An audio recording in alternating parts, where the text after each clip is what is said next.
બહુ ભયંકર પરિણામ છે, એટલે મારે આ કહેવું પડે છે. હા, પેલા છે તે આપણે કીધું ને કે મૂળને તપાસો. પેલા વરવધુ બે પરણી અને પછી વડીલોને પગે લાગતા, એટલે એને ખબર પડતી કે અમારા વડીલો આવા છે, એના વડીલોમાં સંસ્કાર આવા છે. પછી દેવગોત્રને પગે લાગવા જતા, એટલે દેવ અમારા આવા છે, અમારું ગોત્ર આ છે. અને પછી શૂરવીરને પગે લાગવા જતા, એટલે એને ખબર પડતી કે અમારા કુટુંબમાં આવા શૂરવીર થઈ ગયા છે, ધર્મ માટે ખપી ગયા છે, બેન દીકરીની ઇજ્જત માટે ખપી ગયા છે, ગાયો માટે ખપી ગયા છે. એટલે આ કુળનું લોહી અમે છીએ, અમે આ કુળનું લોહી છે. અને આ દીકરી જે પરણીને આવી હોય ને, એને ખબર પડે કે હું આ કુળમાં પરણીને આવી છું, આવું લોહી જેનું છે ને એના કુળમાં પરણીને આવી છું, એટલે મારે આમ તેમ નહીં હલાય, મારાથી આમ તેમ નહીં હલાય, જેમ તેમ નહીં ચાલી શકું. આ એને ખબર પડતી. આ એને યાદી અપાવવા માટે આ રિવાજ હતા. અને પછી મામાને ત્યાં રોટલા ખાવા જાય, કાકાને ત્યાં રોટલા ખાવા જાય, મોટા ભાઈને ત્યાં રોટલા ખાવા જાય, ફઈને ત્યાં રોટલા ખાવા જાય.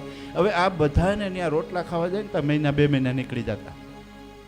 અને એ રોટલા ખાવા જાય ત્યાં બધી કુળની વાતું થાય, હગાની વાતું થાય, વાલાની વાતું થાય, વાલપની વાતું થાય. અને એ વાતું કરતાં કરતાં મર્યાદામાં બીજકનું રોપણ થતું. એ મર્યાદામાં બીજનું રોપણ થતું, બાળકનું મૂળ બંધાતું. એટલે એ બાળક મર્યાદાવાળા થતા. અને આ સીધી પિકનિકની ટિકિટ. એટલે પછી એ ત્યાં જઈ પછી જ્યાં ગયો હોય, ફરવા ગયો હોય ને, 2 માણસ એકલા હોય ને, પછી યુવાની હોય, નવા નવા પૈણા હોય ને, પછી જે કાંઈ ધીંગા મસ્તી ડિસ્કો કરતાં કરતાં જે બાળક થાય એ કેવું થાય એ તમારે વિચારવાનું છે. ને એના માટે આ બધું આવું ભેળાઈ ગયું છે.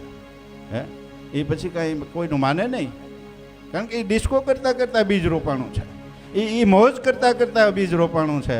અને પછી શું કરો છો ખબર? તકલીફ અમને આવી છે. એ બચ્ચા બગડે ને પછી પાછા અમારી પાસે લઈ આવે, કાં કોઈ ભુવા પાસે લઈ જાય, બાપુને માથે હાથ મૂકો ના સુધરી જાય. માં આ તારો બગાડેલો છે, એ અમારાથી ન સુધરે.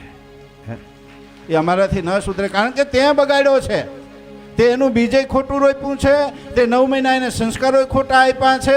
અને પછી મોટો થયા પછી ડિસ્કાસ શીખવાડ્યા છે. ઘણી જગ્યાએ અમે બેહવા જઈએ ને, એટલે આ માતાઓ કહે, બાપુ અમારા દીકરાને બહુ ડિસ્કો આવડે છે ભાઈ, બહુ ડિસ્કો આવડે. કે પછી ટીવી ચાલુ કરે, એમાં હિન્દી ગીત લગાડે, પછી કે બેઠા નાચતો ડિસ્કો કરતો બાપુને બતાવે. હું તો હળવેકથી કહી દઉં, અટાણે ડિસ્કો કરાવે, મોટી થાય ને પછી એ તને ડિસ્કો કરાવશે, પછી તારું માનશે જ નહીં, પછી તારા પગ ધ્રુજશે કે આ ક્યાંથી આમ થયો. પણ માં તારો ખોળો બગડ્યો છે. હે, આજ ભારતીય નારીનો, ભારતીય સન્નારીનો, ભારતીય માનો ખોળો બગડી ગયો છે. એટલે આ સમાજ બગડી ગયો છે, સમાજ બગડતો જાય છે, સમાજમાં ભ્રષ્ટાચાર. અને પછી સંતો અને સજ્જનો ચિંતા કરે છે કે આ સમાજ ક્યાં જઈને રોકા હે. ભલા આપણે કઈ વડીલોની આ બધી પ્રથાઓ, કુરિવાજો ખોટા હતા, આ પરંપરા ખોટી હતી, આ નાચમાં જ પરણાય એવું ખોટું હતું, ગમે ત્યાં ગમે એમ કરાય. આપણે અત્યારે આવા વિચારો કરીએ છીએ, ઓલું બધું ખોટું લાગે છે. પણ એ જે કાંઈ છે ને એ આધ્યાત્મિક સાયન્સ છે. ત્યારે ભીષ્મ જેવા પાક્યા હતા, અત્યારે કાં ન પાકે? કારણ કે એ આધ્યાત્મિક સાયન્સ છે, ગર્ભ સાયન્સ છે. ને મેં બહુ સંશોધન એમાં કર્યું છે કે માનો ખોળો એટલે શું, માને ખોળેથી શું મળી શકે. પણ આ ગમે એમ હાલવું છે, ગમે ન્યા પીણવું છે, ગમે એને ન્યા આનંદ કરવો છે. અને પછી બાળકો થાય એ ગમે એવા થાય. હા, એ પછી મર્યાદાવાળા ન થાય, એ કાંઈ કરી શકે એવા ન થાય. અને એ થઈ ગયું હોય ત્યાં સુધી બહુ મોડું થઈ ગયું હોય. પછી જ્યાં ત્યાં આપણે હળિયું કાઢી અને સુધારો, સારી સ્કૂલમાં બેહાડે. પણ સારી સ્કૂલમાં બેના પછી સારો વકીલ બનશે, સારો એન્જિનિયર બનશે, હે, સારો માણસ નહીં બને. વકીલ બનીને જેના તેના કાવા દાવા કરીને રૂપિયા ભેળા કરશે. હા, વકીલ એન્જિનિયર બનીને જેના તેના કાવા દાવા કરીને પૈસા ભેળા કરશે, જ્યાં ત્યાં ખોટા બધા કાર્યો કરશે. પણ એક સજ્જન માણસ નહીં બને. સજ્જન માણસ માના પેટમાં જ મોટો થાય છે. સજ્જન જન્મે છે, સજ્જન કાંઈ સ્કૂલ કોલેજમાં નથી બનતો. સજ્જન માના પેટમાં જન્મે છે, માના પેટમાં મોટો થાય. એ કોલેજ છે ને એ બહુ વિશાળ કોલેજ છે, એની ખબર પડવી જોઈએ આ માતાઓને. આ સમાજને એની ખબર પડવી જોઈએ. આપણા રિવાજોને છોડો નહીં. હવે સાયન્સ, હવે વિદેશોવાળા પણ સંશોધન કરીને કહે છે કે ગોત્ર બરાબર હતું, સગોત્ર જ આમ થવાય, આમ જ લગ્ન કરાય. હવે એ બધા કરે છે.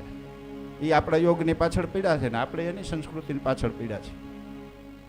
આપણે નૈરું નાચવું જ ગમે છે, એટલે આપણે ક્લબોને બહુ પ્રાધાન્ય આપ્યું છે. નૈરું નાચવું ગમે છે. આપણે આનંદ જ કરવો છે. આ જીવનની ગંભીરતાની આપણે ખબર જ નથી. ભલા માણસ પૈસો મળ્યો છે એનો દુરુપયોગ કરીએ છીએ, પૈસાનો સદુપયોગ નથી કરતા. સ્વતંત્રતા મળી છે એનો દુરુપયોગ કરીએ છીએ.